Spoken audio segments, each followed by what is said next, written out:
Welcome, everybody. We'll get started in just a few seconds here, just a minor adjustments. So stand by.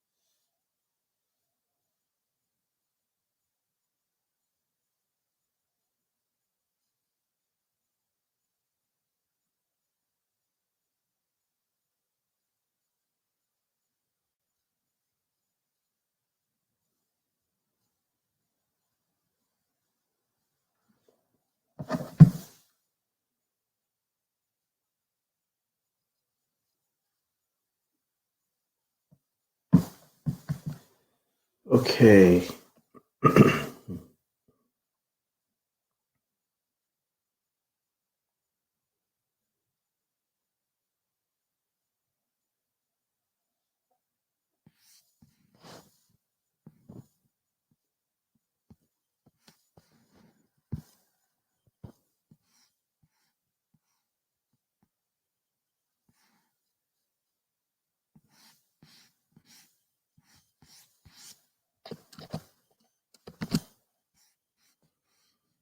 Okay, everybody.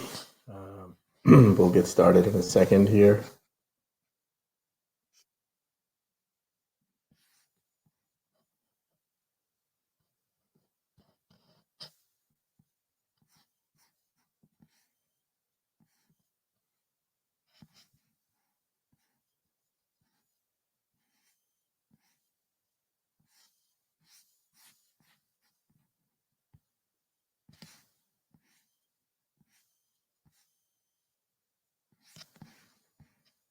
Okay, so welcome, everybody.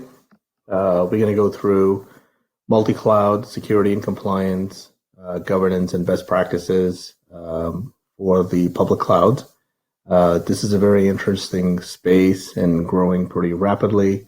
Lots of challenges that companies are struggling with to solve, not only just on a single cloud platform from a governance perspective, but as you get into the multi-cloud, it gets even more complex. And then you can have, of course, security issues. So with that, let me kick it off. My name is Karman Mehboob, and I'm the Director of Product Management for Security and Compliance for CloudGnosis. And we provide a platform to basically govern and provide visibility and protect your data and applications for the public cloud environments. So all the principles from a methodology perspective that I'll be discussing, they are generic. You can apply it with open source tools and different tools. And just custom build tools you can build on your own as well. I'm gonna walk you through that, and then I'm gonna take you to the conclusion of what you need to see from a governance process perspective, and what it does, what good looks like overall. So what are we going to learn today? We're going to learn what to govern, first of all, in a multi-cloud, because there's really three different flavors from a governance perspective. I'll talk about those three. And what are the best practices from governance overall? What does good looks like, as I discussed, and where and how to start. So many come to us and say, okay, just tell us, what does governance overall mean? This is what it means to me. What does it mean to you? And how the industry is looking at it, and what are some of the best practices. We are going to touch on CIS controls for all clouds. And then there's a few other areas we're going to have in there about how to build a governance system and what are the components of it. So we'll walk you through those. And then we'll touch maybe 2-3 minutes on our cloud security compliance platform. What does it do, and how does it ease the process? So why even have a multi-cloud strategy? So there are folks that are struggling over this question. They have maybe 2 or 3 clouds running, and they say to themselves, no, we should get down to 1 cloud. It's just too hard to maintain 3. and talent and so on and so forth. Overall, when you say three, you're going to have probably one primary and two secondary clouds. The study shows that 85% of enterprises today have multi-cloud strategy.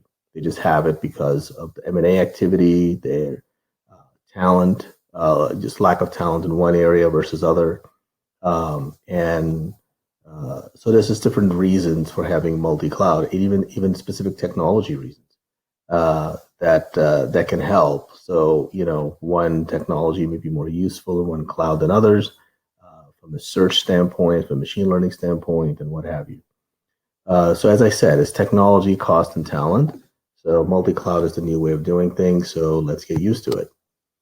Okay, so what does a cloud CoE governance looks like? What are the core areas that we should be focusing on? So there's three areas actually that builds a full-blown cloud center of excellence process and governance. So one of the first one that you want to concentrate on is, of course, security and compliance. You got to keep things secure. And if you're in a regulatory market, which we all are, especially with the California law passing from data privacy perspective, or if you're in your European Union, the GDPR perspective, and if you're in the financial and other sectors that are highly regulated, then they have their own requirements. So security is a key component. And no, just because you're in a public cloud doesn't mean you're secure and you're responsible. There's a shared security model you should be reviewing and going over that.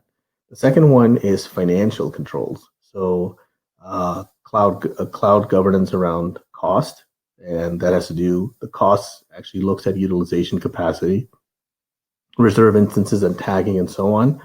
I want you guys to go look at finops.org, which is an awesome organization that really talks about this in very detail and gives you a step-by-step approach of how to make that happen.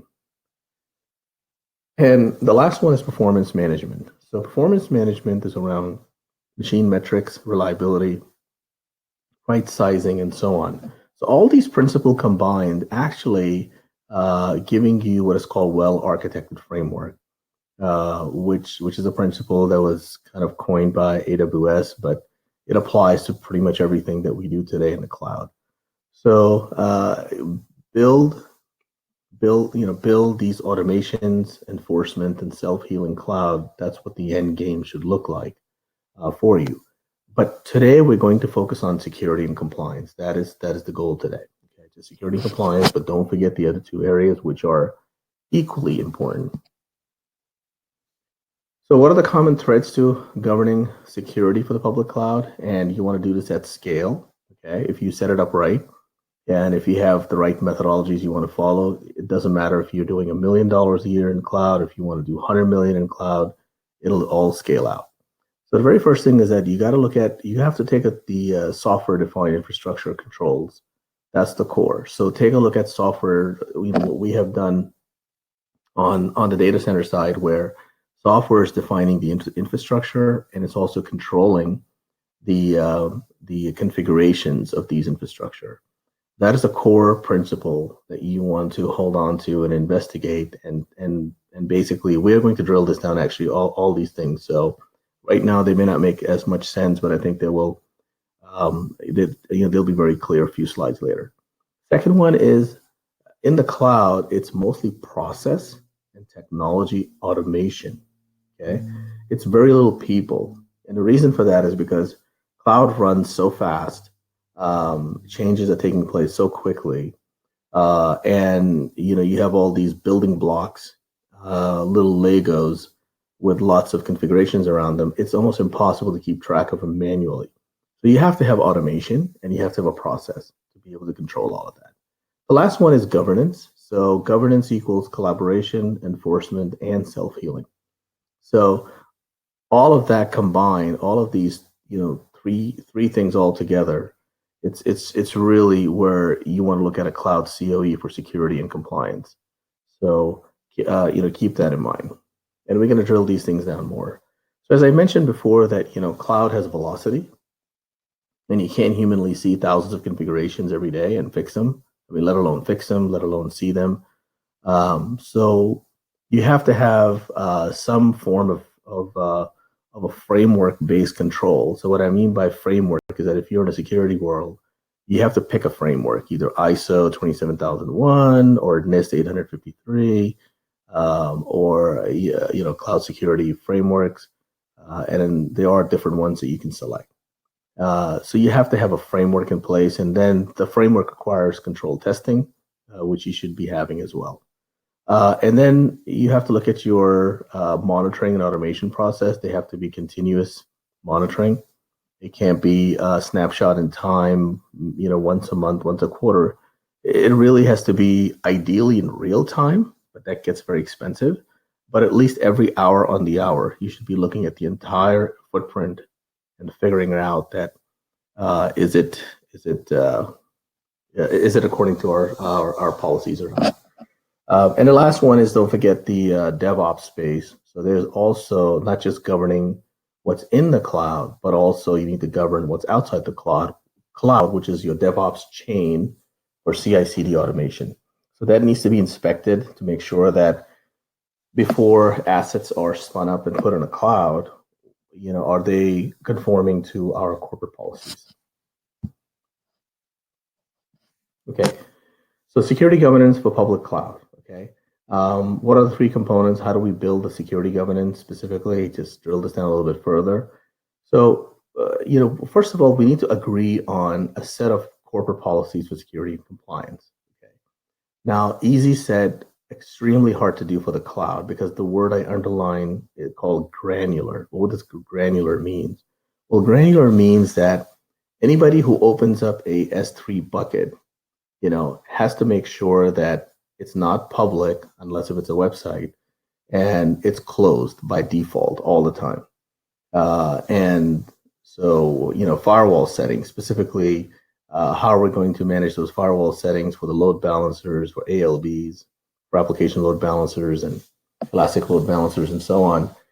And cloud formation, the actual caching on the edges. And of course, everything else in between, from encryption, the traffic to VPCs and all of that. And same thing for OS levels as well, right? So it goes through everything, even creating users. What are the policies for creating users? Do we need to have multi-factor authentication turned on or not? Do we need complex passwords? So all those things have to be agreed upon. So once you have that, then the next question is, okay, how do we enforce these policies, ideally in near real time, and analyze any additions or changes to our cloud configuration? Okay, so if you're creating a new service, or if you're updating a new service or adding a new service, what's happening? Do they conform to our policies that we agreed to in bullet number 1? And then the third one is after enforcement. Okay, great. You enforce it, but how do you monitor and measure that the enforcement is taking place, and what are the risks associated with some of these services that's already in play? So either allow or deny requests for out of policy actions. So these three components are the key things: agree on policies, 2, set up automation and enforcement, and then the third is monitor and measure risks. Measuring risk is important, because how do you know one workload is more secure than the other, or have higher risk than the other? And what comprise of a risk? Is it just one port open, or is it, well, the port is open, the OS is not patched, and we have quite a few IAM users on this workload. So all of that, you have to be able to build that and follow some kind of a standardized process that's defined by NIST and other security frameworks, in terms of just having some kind of a risk assessment process. It doesn't tell you exactly how to do it, but it tells you that you have to have one. So same thing in cloud governance. When someone comes up to you and say, what is your governance score, or what is your security posture score? What is your risk level on these different cloud systems? You have to be able to answer that, and you have to be able to justify why one has a better security posture than others. And all of this requires new tooling, new technology, new methodology. There are open source tools that are doing some of that work, very basic work. There are commercial tools that are starting to deliver value. So at the end of the day, you want to get 360 view of all of your cloud assets running globally in a single pane of glass. That's really should be your objective. Moving forward, key focus areas to reach scale on a governance. So how do we reach scale? Well, you're going to reach scale when you have visibility, speed, self-healing environment, and you're leveraging your partners to deliver the best. So let's talk about visibility. This is about having, giving considerable attention to what's changing in your cloud services. You have visibility into that. Do you have visibility into what the configurations are today? Do you have visibility into what are the risks associated with each of those configurations? Are they good configurations? Are they bad configurations? Are they okay configurations?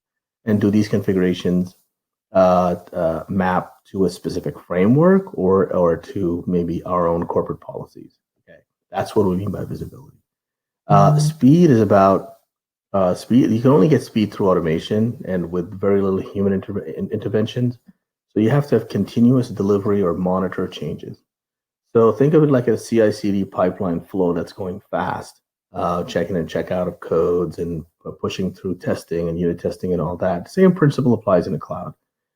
Everybody's doing changes to the cloud. You have to be able to, with speed, understand what's happening and if everything is in order, okay? Some things are not going to be in order. That takes us to step 3. Step 3 says self-healing. So yes, you're going to get an alert from some system saying somebody created a root account and they don't have MFA turned on, okay? Well, what are you going to do? Are you manually going to go in and fix it? You can do that. That's not an issue. If you have like 4 or 5 users, fine, you can kind of scale that out yourself manually. But even if you have 4 or 5 users on a cloud, you still want automation because it's just everybody's too busy to worry about little things. It seems little initially, but they grow into big things. So self-healing means fix the problem before they go into production. While you're in production, fix it on the fly via automation. That's really what we mean by self-healing. So review before you go live, but even if you go live, monitor it. And when things do change or they change for the worse, you can take a quick action on the fly and fix it. And then you are going to need some smart people, and you're going to require some training. So leverage your partners. Look at your partners and vendors and understand, what good looks like because they have ran that before with companies. They know the challenges and they can help you build a better mousetrap. So question comes up in your mind, okay, now I know what are some of the things that we need to do? Where do we start and how we can get a full 360 view of our footprint and then summarize that into some governance equation that everybody will be satisfied with? Well, the very first thing is that you need to leverage basically vendor provided tools. If you're not using that, and that's a red flag right there. So not just using the tool. So whether you're in AWS, Azure, or GCP, they all have everything from configuration management, the log management, the monitoring PII in your database. Okay, and then they give you some best practice policies like the CIS policies, but they're very basic. They're the starting point, as I mentioned. None of them do risk management for you. That's something you have to bring in and be able to do that as part of your governance flow. So turn these tools on. Now, the challenge with all of these tools, so let's say you're lucky you only have one cloud vendor. Let's say you only have Amazon. Great. Well, I mean, you're talking about, at least 7, 8, 9 tools that are running constantly to monitor and watch changes and so on. And then you have to analyze all these changes and you have to look at alerts from all these tools and then figure out what to do next. Hey, we want to inform the user not to do it, or we want to stop that machine, or we want to, halt that user, just basically not provision the user. So all of these things require a lot of management layers, expertise, and also you have to build your own glue logic for all of these products to be able to get what you need. However, something is better than nothing. To start with that. Now, you can imagine how quickly this becomes very complex. If you go to Azure and if you go to GCP, and now you have to worry about all these platforms with all these different tools, it becomes pretty complex pretty quickly. And again, at minimum, you should have all these tools turned on for sure, or have some replacement tools that takes care of all of these different areas: configuration management, OS, log, all of these basic principles of security.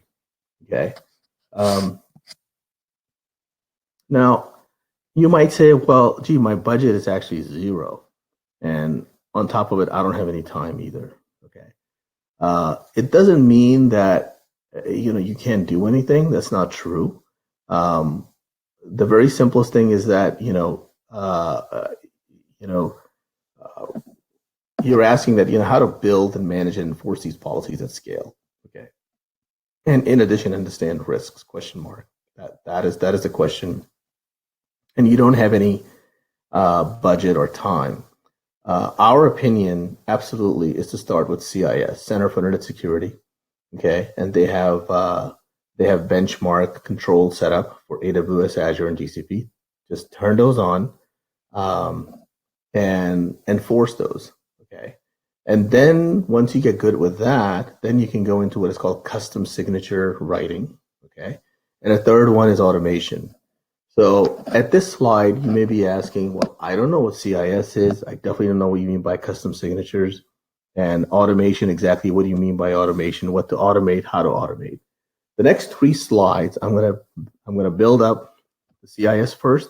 And I'm gonna talk about custom signatures, why you need it. And the third one is automation. Okay, so here we go. So just bear with it because it gets busy after this point. So Center for Internet Security Control, this was developed almost 2.5, 3 years ago. And there's over like 1 million downloads on this CIS AWS benchmark. Very popular, people use it, but that's the starting point. Keep that in mind. It has all the security controls that you need to get a good baseline going. They are complex, they are very manual, but you have to do them. So it's almost like a full-time FTE to analyze all these changes on these 44 controls and then be able to act on them.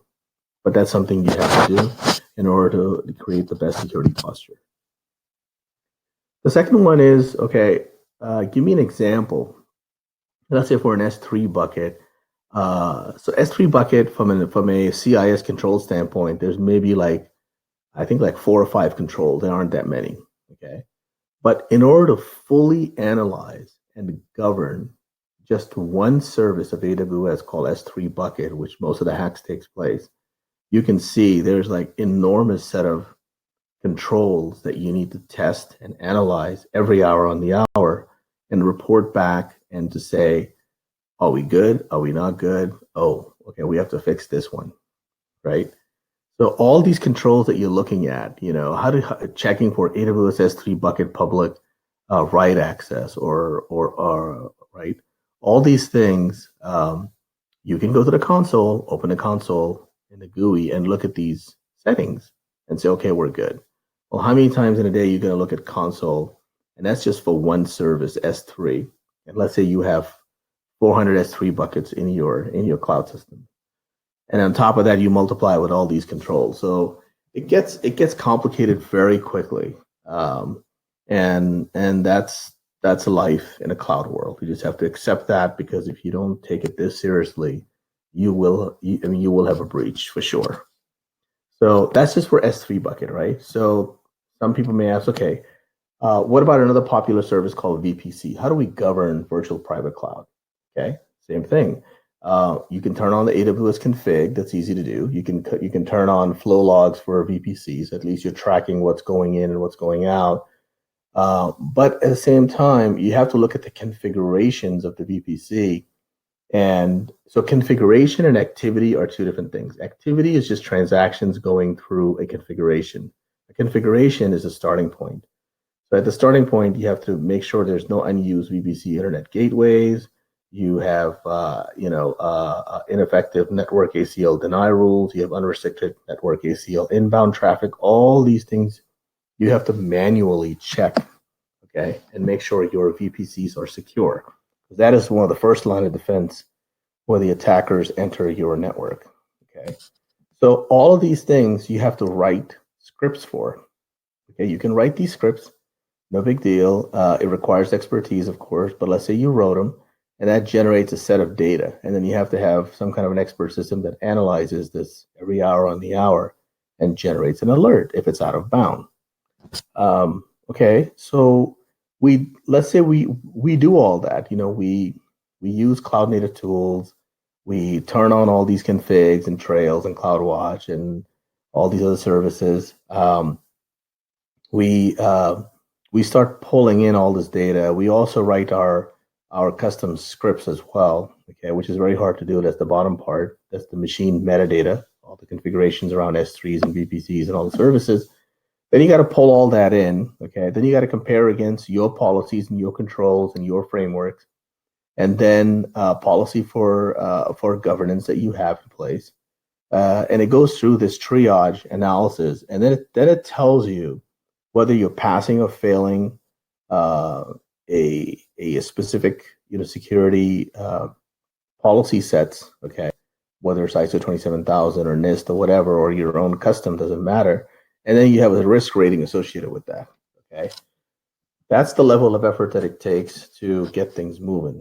Now, that's governance model for all the resource and reporting. That's really that's what you need to get to. This is the ultimate nirvana stage, that you're collecting all of this data, you're analyzing it against your governance policies, and then you're producing alerts, pass-fail reports, and risk rating reports. This is what you need to do. Right? That's the end game. So what would it look like after I pull it all up? So if someone came up to you and say, I want to know how compliant we are to GDPR, okay?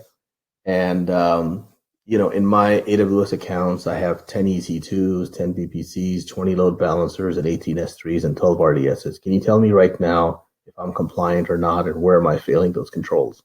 You should be able to give that spreadsheet, hopefully, in 5 minutes, and say, right now, as of 5 minutes ago, this is the status. This is how many controls are failing.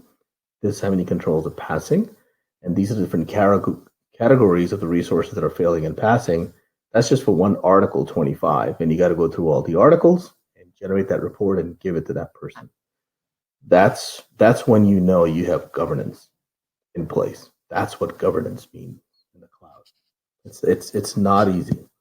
So a quick summary, a checklist of how you can start, where you're going to end up, and what is the path and the process. So we went through that in the slides pretty quickly, but you need to start, as I said, with your cloud native tools first. You don't need to buy anything, just use what you have. Organizational responsibilities are key. You need to assign a data protection officer. You need to have a compliance security officers, and then they will go ahead and provide the corporate policies and audits functions and so on, and then you'll use that to govern and benchmark the program. Okay. Technical responsibilities, same thing. You have to come to some technical controls, agree on them, and execute them. Whether it's CIS controls, ideally you should be moving towards NIST controls. That's where, according to Gartner, I believe 50% of organizations will be NIST compliant by the end of 2020 in US. So that's their number, and everybody's moving towards NIST. Even President Trump gave the executive order 2 years ago that all government agencies in US has to be NIST compliant. So keep that in mind. And so pay attention to everything, data privacy, build your collection expertise. You got to pay attention to DLP encryption, CIS, HIPAA, PCI, all those controls are very important. Audit trail management is important, and implement automation to get these under control and have continuity in terms of monitoring the whole process in real time. So with that, I'll come to conclusion. We want to keep this webinar short and simple, and hopefully it's engaging, that you're going to have a bunch of questions at this point. So I'm just going to walk you through literally in 3 minutes what we have done to date. So everything you have learned to date, we have actually coded in the platform called CloudI, which is a real-time security and compliance solution that provides continuous scanning of your infrastructure. It generates alerts on vulnerabilities and out of policies on the policy guardrails that you set up based on your corporate policies. It has all the audit reports. So if your auditors come in, if they need a security posture report, you can generate that on the fly. It has remediation. So anything is out of policy, you can have it auto remediate and take care of that. And the 3 principles I talked about, which delivers you full security defense system, is visibility, governance, and compliance. Okay, you can't govern anything unless you have policy controls in place, and then you have to have enforcement, and you can do all those things only when you have security in place. When you have visibility in place. So you got to have complete visibility, and then you can enforce your policies. And of course, the outcome of that is compliance. Are we compliant? Are we not compliant? Are we out of compliant? And all the risk frameworks which are out there that you can test controls for. So what Cloud Gnosis has done, we have taken these controls, security controls, and mapped them over and created control testing for all of them. So these are your policies that are pre-developed for you. When it's ran, it gives you a quick overview geographically. It divides the risk by regions and groups, and it gives you asset views of what's running and how risky they are and so on. You can go ahead and drill down and remediate. It also gives you a business view and a compliance dashboard. It tells you how well you're doing in log management or file integrity or business continuity management or encryption and so on. So it gives you all of that and more. And of course, lots of regulations that are supported out of the box, including custom regulations, your policies, and of course, reporting is pretty strong. We have executive summaries and so on. So with that, I can take some questions at this point, and we can close that. Okay, so a few questions we have here. Which open source do you recommend to use to actually get that going? There's a very good product called Cloud Custodian that you can use. You could write policies in there and actually run them and generate. It is a command line tool, but it does what it does. And of course, you have to write your own policies around that. Okay. Next question is around Azure policy. Do you think that's sufficient for governance? Yes, I think it's definitely a great starting point for governance, especially for Azure Cloud, if that's what you're doing. But if you're using MultiCloud, then unfortunately Azure policy can't help you. Then you need to create the same Azure policy type of controls that you're writing. You have to do it in Google, you have to do it in Amazon, and then of course consolidate all that into a separate expert system that you can consolidate everything and roll it all up. So that's what it is. Questions around, thank you for the great remarks. I'm glad you guys enjoyed the presentation. So question is around, how do we build these policies? And can you talk about custom policies a little bit more? So yeah, I mean, starting point is CIS, as I mentioned earlier, is a good starting point. Center for Internet Security Controls for benchmarks. You gotta type, just Google AWS benchmarks, CIS, or Google and so on. You will get to that PDF file. It's about 160 pages for AWS, and it tells you step by step, how to test for these controls and what to do. So take a look at that. That can give you enough ideas to say, yeah, but they're only testing for few things for S3. I really want to know more. Well, the more part is you have to write your own scripts. Okay. That does require considerable level of expertise and understanding of the cloud. And keep in mind that every time you write a script, You have to maintain that script, catalog it, store it, and you also have to secure that script. And you also then that script generates data. Okay, and you have to write some more code to actually analyze the output and then be able to generate an alert and pass that alert into your Splunk or PagerDuty, whatever system you have in place. So hopefully that answers that question. Question around, how old is your system and what's the pricing of it? So we've been around for almost 3.5 years now, approaching 4. So we have a pretty mature platform. We believe we have a pretty mature platform. Of course, you tell us otherwise. The pricing is like around $9 per instance per month. So it's pretty. It's fairly affordable. You can just start with the production servers and production accounts and call it a day. So it's not that expensive. Okay. All right. I think we have approached our 35-minute limit. So thank you all. I want to keep it concise and simple for everybody. If you have any questions, please send us at info@cloudgnosis.com, which you see there. And happy to get us on a call. You can open a free trial. It's 14-day free trial. You can scan your environments, generate your reports, and create a safe cloud environment. Thank you all. Enjoy. Bye-bye.